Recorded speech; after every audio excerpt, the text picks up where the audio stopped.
Bienvenidos, bienvenidas a un nuevo episodio de este podcast. Y hoy vamos a hablar de la comida más importante del día. Seguramente has escuchado esto de desayunar como un rey. Es que el desayuno es un imperativo, es una obligación, tiene que estar sí o sí. Lo primero que haces al levantarte es desayunar. El desayuno tiene sus investigaciones y tiene sus beneficios, no voy a decir que no, pero esta obligatoriedad no es de toda la vida. Así que hoy me gustaría desmentir un poco los mitos y quiero empezar a hablar de un poco de historia. La historia del desayuno, que como cualquier otra comida es cultural, lo aprendemos, no es toda la vida igual, no, el ser humano no desayunó toda la vida así. Y quiero hablar un poquito de la historia, más que nada de los cereales de desayuno. Esto de por qué desayunamos con estos cereales coloridos, ricos en azúcar. Si bien no todo el mundo desayuna así, claramente, también tenemos bastante presente todavía nuestro desayuno argentino, que es el mate con algún bizcocho, pero vamos a hablar de la historia de dónde viene esta obligatoriedad de comer y de los cereales de desayuno. Antes de la revolución industrial, las personas estaban en el campo, entonces había que desayunar lo que había y sí estaba bueno el desayuno que sea potente porque iba a haber jornadas de trabajo arduas. Entonces se sacaban los huevos de la gallina y se tenía disponible la carne curada, que dura un montón de tiempo, que es lo que conocemos como el tocino. Entonces se hacía un desayuno con esos ingredientes y era rico en grasas, rico en proteína, para aguantar una buena jornada laboral en el campo. Luego ya, después de la revolución industrial, que eh, las familias se fueron a la ciudad, no solo que ya no tenían tan disponible estos alimentos, sino que las jornadas de trabajo eran mucho más sedentarias y se empezaron a ver indigestiones por semejantes desayunos que eran innecesarios, porque esa energía no se iba a gastar. Y eso se empezó a ver en la comunidad médica. Y acá es cuando se mezcla un poco la religión con el marketing. Eh, Todo esto vamos a hablar ahora de Estados Unidos en el siglo XIX.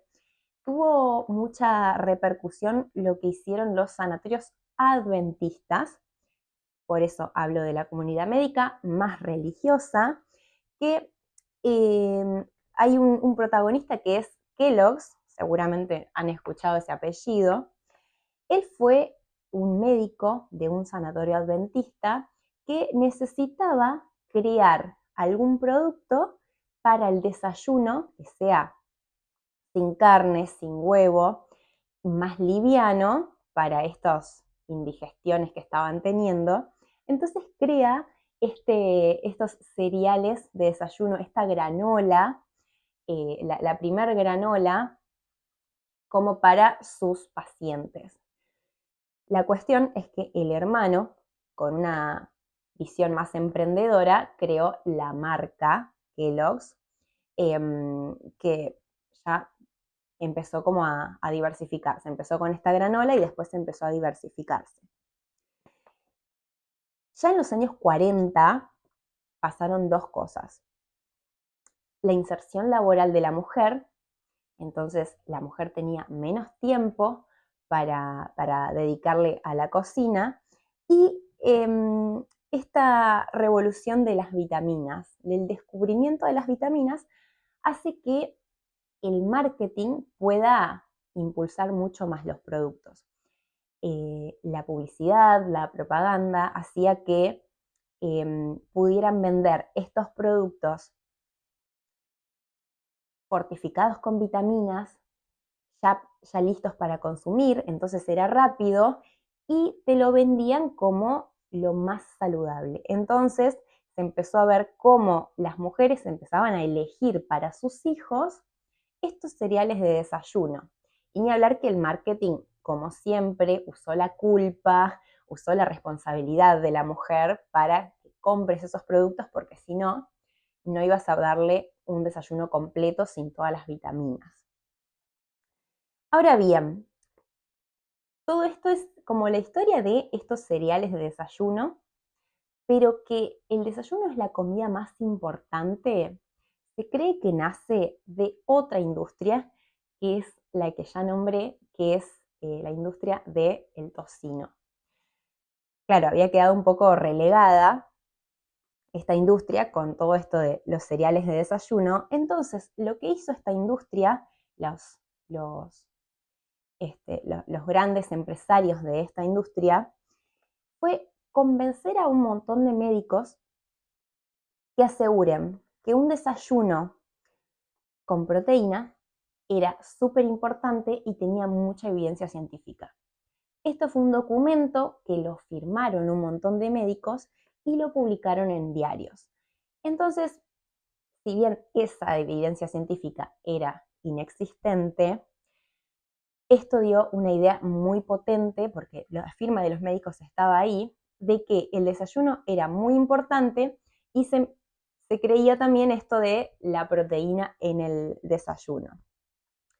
Esto es más o menos un poco de historia como para ver de dónde vienen todas estas cuestiones, pero ahora hablemos de los mitos. Entonces, ¿es obligatorio o no?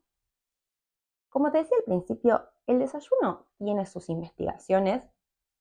Eh, Se cree que puede ser beneficioso, pero está muy lejos de ser obligatorio. Porque para que un desayuno haga bien, tiene que haber una persona con hambre, una persona que elija buenos alimentos, que elija alimentos nutritivos, porque también hemos visto investigaciones que desayunar todos los días, ni hablar si hablamos de infancias, desayunar todos los días con estos cereales de desayuno que son ricos en azúcares, que no tienen saciedad, no te llenan porque se digieren muy rápido, no tienen nada de fibra y sí tienen algunas vitaminas y minerales fortificados, pero no provienen de alimentos naturales, eso no era lo más saludable e incluso predisponía a otras enfermedades. Entonces, el desayuno no es obligatorio. La primera comida puede ser cualquier comida. Puede ser un desayuno, puede ser un almuerzo. Lo importante es qué alimentos elegís para romper ese ayuno. Otro mito es que es dulce.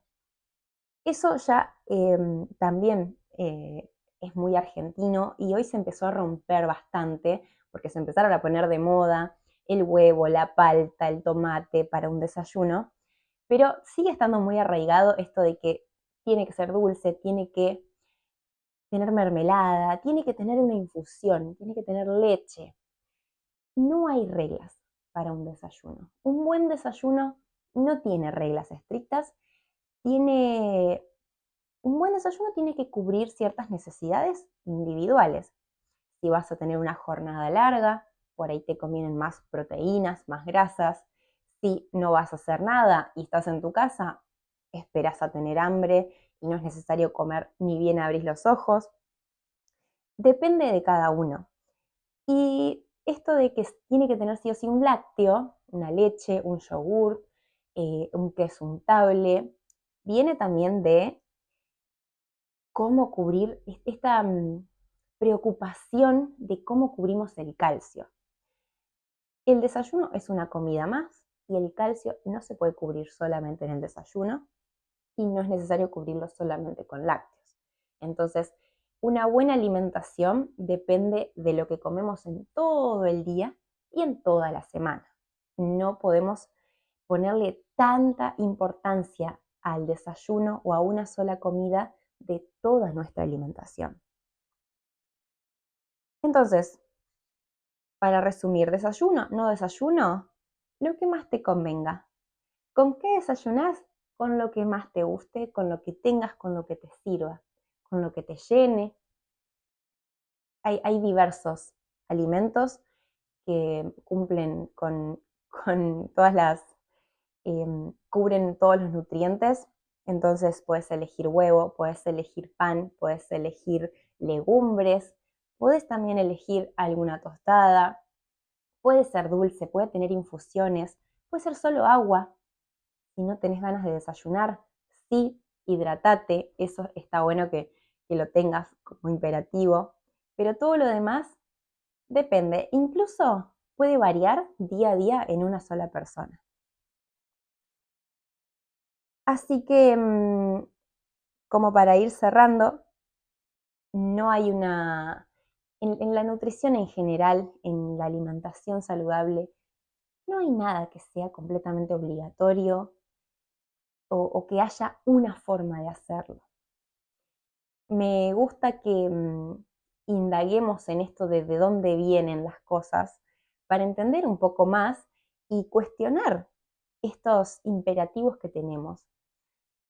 Así que espero que te haya gustado, espero que hayas aprendido algo y nos vemos la próxima. Chau, chau.